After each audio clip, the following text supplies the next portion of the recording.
बिस्मिल्लाहिर्रहमानिर्रहीम। अस्सलाम अलैकुम वरहमतुल्लाहि बरकातुहू। मेरे प्यारे व्यूअर्स, मैं आज आपको 2 सितारे और एक अंधेरी रात यानी 2 बहनों की दुख भरी कहानी सुनाने जा रही हूँ। ये कहानी एक सबक आमोज कहानी है। आप मेरी इस कहानी को शुरू से लेकर आखिर तक ज़रूर सुनना। आप लोग चैनल पर नए हो, चैनल को लाइक, शेयर और सब्सक्राइब करना। एक गांव था, खामोश, सादा मगर मोहब्बतों से भरपूर। इस गांव में रहती थी 2 बहनें, नूरीन और हरा। नूरीन बड़ी बहन थी, उम्र में सिर्फ 3 साल बड़ी, मगर माँ की शफकत और बाप की मोहब्बत के बाद वही हरा की माँ भी थी, बाप भी। जब नूरीन 12 साल की थी और हरा 9 साल की, तब एक दिन ऐसा आया जो इनकी ज़िंदगी का सबसे भयानक दिन था। सुबह का वक्त था। इनके वालिदैन मामूल के मुताबिक खेतों में काम पर गए, मगर इस दिन आसमान पर जैसे कोई गजब टूटा। आंधी आई, बिजली चमकी और एक पुरानी खस्ता हाल दरख्त गिरा बिल्कुल उसी जगह जहां इनके वालिदैन काम कर रहे थे। दोनों मौके पर ही जान की बाजी हार गए। महज चंद लम्हों में दोनों बहनें यतीम हो गई। माँ की गोद, बाप का साया सब कुछ छीन गया। गांव वालों ने कुछ दिन दिलासे दिए, खाना दिया, थपकी दी, लेकिन वक्त के साथ सब अपने अपने कामों में मसरूफ़ हो गए। नूरीन और हरा के लिए अब एक नई जंग शुरू हो चुकी थी। इनका घर छोटा सा था। माँ बाप के बाद वो दोनों तना हो गए। दिन भर फाका, सर्द रातें और खौफ से भरे लम्हे इनका नसीब बन गए। नूरीन ने हार न मानी। वो गांव की एक बूढ़ी अम्मा के घर झाड़ू पोछा करने लगी। थोड़ी सी रोटी के बदले सारा दिन मेहनत करती। हीरा बीमार रहने लगी। वो कमज़ोर थी और नूरीन के लिए सबसे बड़ी परेशानी अपनी बहन की सेहत थी। एक दिन हीरा को तेज़ बुखार हुआ।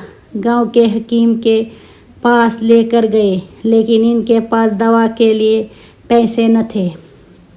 हकीम ने कहा, पैसे लाओ या दवा भूल जाओ।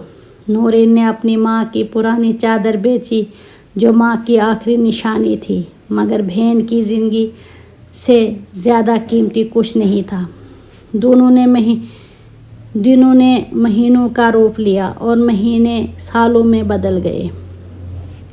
हीरा बड़े हो गई। वो ज़हीन थी, पढ़ाई का शौक़ था, मगर नूरीन के पास इतने वसाइल न थे कि वो स्कूल भेज सके।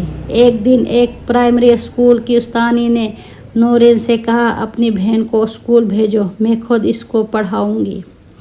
नूरीन ने अल्लाह का शुक्र अदा किया। हीरा स्कूल जाने लगी और इधर नूरीन लोगों के कपड़े धोते, झाड़ू देती, मगर अपनी बहन की तालीम में कभी कमी न आने दी। मगर किस्मत की सख्तियाँ अभी ख़त्म न हुई थी। गांव का एक रईस ज़मींदार था। इसकी नज़र नूरीन पर पड़ी। वो जानता था कि ये यतीम लड़कियां मजबूर हैं। एक दिन इसने नौकरी का झांसा देकर नूरीन को अपने घर बुलाया और वहाँ इस पर दराजी की कोशिश की। नूरीन अपनी इज्जत बचाकर भागी। गांव वापस आए तो लोगों ने उल्टा इल्ज़ाम इस पर लगा दिया। ये लड़की तो खुद जा रही थी, ऐसे तो कोई नहीं बुलाता। बदनामी का तोख नूरीन के गले में डाल दिया गया। काम बंद हो गए। सब ने इनसे मुंह मोड़ लिया।